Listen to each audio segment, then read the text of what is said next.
Bharat women's world cup में भी सियासत से बाज ना आया। एशिया कप के बाद वुमेन्स वर्ल्ड कप भी भारतीय सियासत की नजर। भारतीय टीम ने फिर बता दिया कि वो खेलने नहीं सियासत करने आई है। वुमेन्स वर्ल्ड कप मैच में टॉस के बाद पाकिस्तान भारत के कप्तानों के दरमियान हैंडशेक नहीं हुआ। 14 सितंबर को भारतीय मेंस टीम ने भी स्पोर्ट्समैन स्पिरिट की धज्जियां उड़ाई थीं। भारतीय टीम के कप्तान सूर्या कुमार यादव ने पाकिस्तानी कप्तान से हाथ ना मिलाया। एशिया कप की इख्तितामी तकरीब में मोहसिन नकवी से ट्रॉफी लेने से भी इनकार किया था। भारतीय टीम के इंतहा पसंदाना रवैये, जेंटलमैन खेल के लिए नुकसानदेह करार। उधर विमेंस वर्ल्ड कप में पाक भारत टाकरा जारी। भारतीय विमेंस की पाकिस्तानी टीम के खिलाफ पहले बैटिंग। ओपनर प्रियंका राहुल ने 31 और स्मृति 23 रन बनाकर आउट हुई। हरमनप्रीत कौर 19 रन बना सकी। भारत ने 41वें ओवर में 5 विकेट पर 179 रन बना लिए। मच्छरों की यलगार की वजह से पाक भारत मैच कुछ देर के लिए रोका गया। तोड़ देंगे। अब मुझे ये बताएं कि आप कोई तस्वर करता है कि पीपल्स पार्टी को आप ये बोलेंगे कि हम आपकी उंगलियां तोड़ देंगे क्योंकि आपने सैलाब मुतासरीन की बात की, और पीपल्स पार्टी डर जाएगी, खामोश हो जाएगी, डर जाएगी, हम छुप जाएंगे। पीपल्स पार्टी जिसने बड़े से बड़े डिक्टेटरों का दिल खोल के हिम्मत के साथ फांसियों को चूम के कोड़े खा के मुकाबला किया, वो आपकी इन गिदड़ भपकियों से हम डर जाएंगे कि आप हमारी उंगलियां तोड़ देंगे और हम चुप करके बैठ जाएंगे। सिंध के सीनियर वजीर शर्जील इनाम मेमन की पंजाब हुकूमत पर कारीवार। बोले सैलाब के दौरान पंजाब में मिसमैनेजमेंट हुई। मुतासरीन की बात की तो पीपल्स पार्टी की क़यादत के खिलाफ मुहिम चलाई गई। जनूबी पंजाब के लोग आज भी मदद के लिए रो रहे हैं। पीपल्स पार्टी उंगलियां तोड़ने की धमकियों से नहीं डरती। मेरे पैसे, मेरी मर्जी, मेरा पानी, मेरी मर्जी जैसी बातें कोई समझदार आदमी नहीं कर सकता। हमने कभी नहीं कहा मेरी पोर्ट मेरी मर्जी, मेरी गैस मेरी मर्जी। शर्जील मेमन मजीद बोले पीपल्स पार्टी सिर्फ बहाना, वज़ीर आज़म असल निशाना है। पंजाब में अवाम के लिए काम कम और टिकटॉक पर काम ज़्यादा हो रहा है। हमें हुकूमत की सपोर्ट करने से हटाया जा रहा है। आपका स्क्रिप्ट राइटर वही है जो कभी वोट को इज्जत दो की तकारीर लिख कर देता था। आपके बारे में बुज़रा क्या कहते हैं सबको पता है।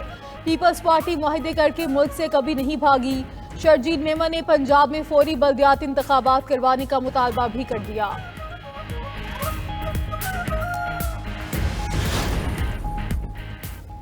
वज़ीर इत्तलात पंजाब अज़मा बुखारी ने शर्जील मेमन का मनाजरे का चैलेंज कबूल कर लिया। बोली जगह और टाइम आपकी मर्जी का, खुद आइएगा, किसी के पीछे मत छुपना। सैलाब मुतासरीन पर आपका सियासत का बयानिया नाकाम हो गया। जनूबी पंजाब कार्ड और बेनज़ीर इनकम सपोर्ट कार्ड खेलना सियासत नहीं गलाजत है। आप अभी तक 2022 का सैलाब रो रहे हैं। पंजाब में सर्वे होकर चेक मिलना भी शुरू हो गए। जब आप पंजाब की तरक्की से जलते हैं तब साजिशें शुरू कर देते हैं। अभी भी आप वफाकी हुकूमत और पंजाब हुकूमत के खिलाफ साजिश कर रहे हैं। वज़ीर आज़म के खिलाफ बयानिया ले आए हैं। क्या वज़ीर आज़म ने आपको सैलाब मुतासरीन पर सियासत करने का कहा था? पंजाब में बल्दियाती इंतखाबात कराची जैसे जाली नहीं होंगे।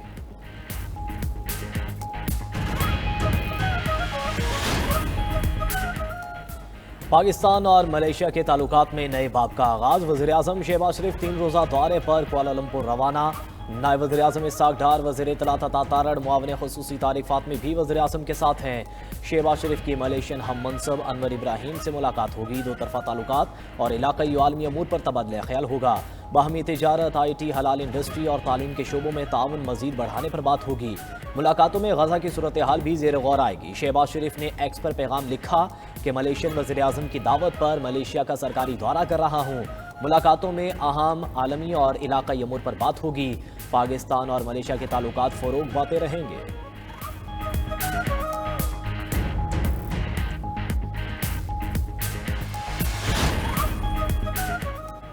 रूस का यूक्रेन पर बड़ा फ़ज़ाई हमला, 5 अफराद हलाक, मुतादिद ज़ख्मी हो गए। रूस की जानिब से 50 मिसाइल और 500 ड्रोन्स यूक्रेन पर दागे गए। हमले में शहरी आबादी और यूक्रेन के एनर्जी इंफ्रास्ट्रक्चर को निशाना बनाया गया। यूक्रेनी हुकाम की शहरियों को घरों में रहने की हिदायत।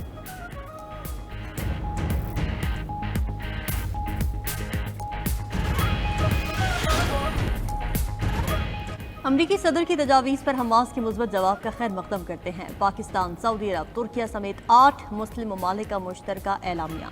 डोनाल्ड ट्रंप के इजराइल को फौरी तौर पर बमबारी बंद करने का कहने का भी खैर मकदम किया गया। तमाम ममालिक के वज़राए ख़ारिजा ने खित्ते में अमन के क़याम के लिए ट्रंप के अज़्म को सराहा। कैदियों के तबादले के मुआहदे पर अमल दरामद शुरू होने के लिए पुरुमीद। पेशरफ्त जंग बंदी के हुसूल में मुस्बत साबित होगी। اعلامیے میں تجویز پر عمل درآمد کے طریقہ کار پر جلد از جلد اتفاق کرنے کی ضرورت پر زور۔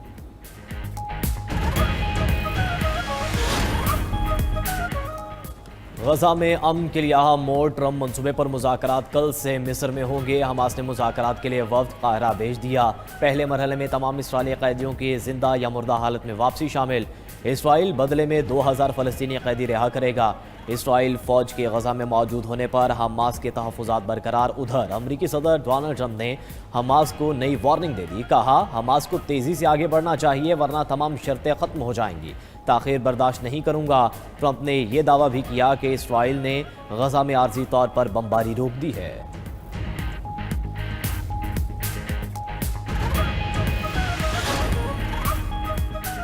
سمود فلوٹیلا میں سوار پاکستانیوں کی بحفاظت واپسی کے لیے سرگرم عمل ہیں۔ ترجمان دفتر خارجہ کی وضاحت، بیان میں کہا غزہ کے لیے جانے والے فلوٹیلا میں سوار پاکستانیوں کی واپسی اور سلامتی اہم ترجیح ہے۔ سابق سینیٹر مشتاق احمد اس وقت اسرائیلی قابض افواج کی تحویل میں ہیں اور خیریت سے ہیں۔ یورپی ملک کے سفارتی چینلز کے ذریعے ہم نے یہ تصدیق کی ہے۔ مقامی قانونی طریقہ کار کے مطابق سابق سینیٹر مشتاق احمد کو عدالت میں پیش کیا جائے گا۔ حکومت بیرون ملک اپنے تمام شہریوں کے تحفظ کے لیے پرعزم ہے۔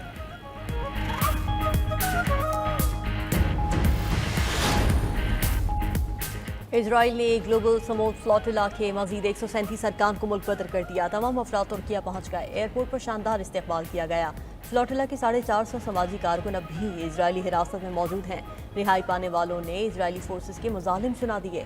ترک صحافی ارسن سالک نے کہا کہ فلوٹیلا کی زیر حراست کارکنان پر اسرائیلی فورسز تشدد اور بدسلوکی کر رہی ہیں۔ سماجی کارکن گریٹا تھنبرگ کو تشدد کر کے زمین پر گھسیٹا گیا۔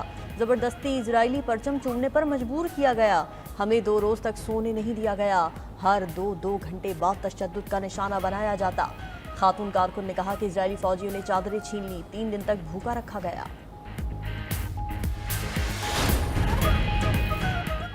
بھارت نے جاریت کی دوبارہ کوشش کی تو سکور 6-0 سے کہیں بہتر ہوگا۔ اس بار بھارت اپنے طیاروں کے ملبے میں دفن ہوگا۔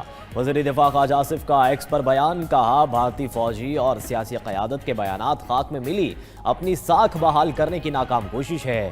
پاکستان اللہ کے نام پر بنی ریاست ہے، ہمارے محافظ اللہ کے سپاہی ہیں۔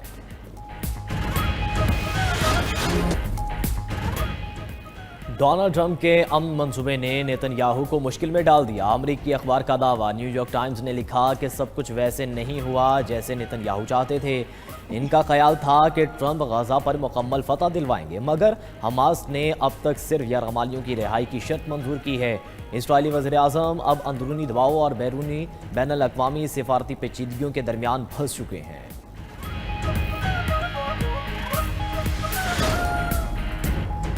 غزہ میں اسرائیلی مظالم اور نسل کشی کے خلاف دنیا بھر میں مظاہرے۔ اٹلی میں مظاہرین کے پولیس کے ساتھ جھڑپیں، گاڑیوں کو آگ لگا دی۔ لندن میں ٹریفلگر اسکوائر پر مظاہرہ، فلسطین ایکشن کمیٹی کے 300 اراکین گرفتار۔ نیو یارک میں غزہ پر حملوں کے خلاف احتجاجی مارچ، اسرائیل کی حمایت بند کرنے کا مطالبہ۔ میڈرڈ میں ہزاروں افراد سڑکوں پر نکل آئے، نیتن یاہو جنگی مجرم قاتل کے نعرے۔ پرتگال میں مظاہرین کا ریلوے اسٹیشن پر دھاوا، آئرلینڈ میں علامتی لاشوں کے ساتھ احتجاج۔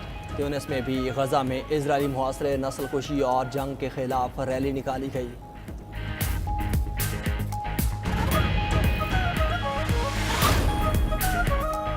بھارتی ریاست مغربی بنگال میں شدید بارش اور لینڈ سلائیڈنگ سے 17 افراد ہلاک۔ لینڈ سلائیڈنگ کے باعث دارجلنگ کا زمینی رابطہ منقطع، سکم جانے والے مرکزی شاہراہ بھی تباہ ہو گئی۔ ادھر نیپال میں شدید بارشوں کے باعث سیلابی صورتحال، اموات 47 ہو گئی، رہائشی علاقے ڈوبے ہیں، متعدد سڑکیں بند ہیں۔ بارشوں کا سلسلہ مزید چند روز جاری رہنے کا امکان ہے۔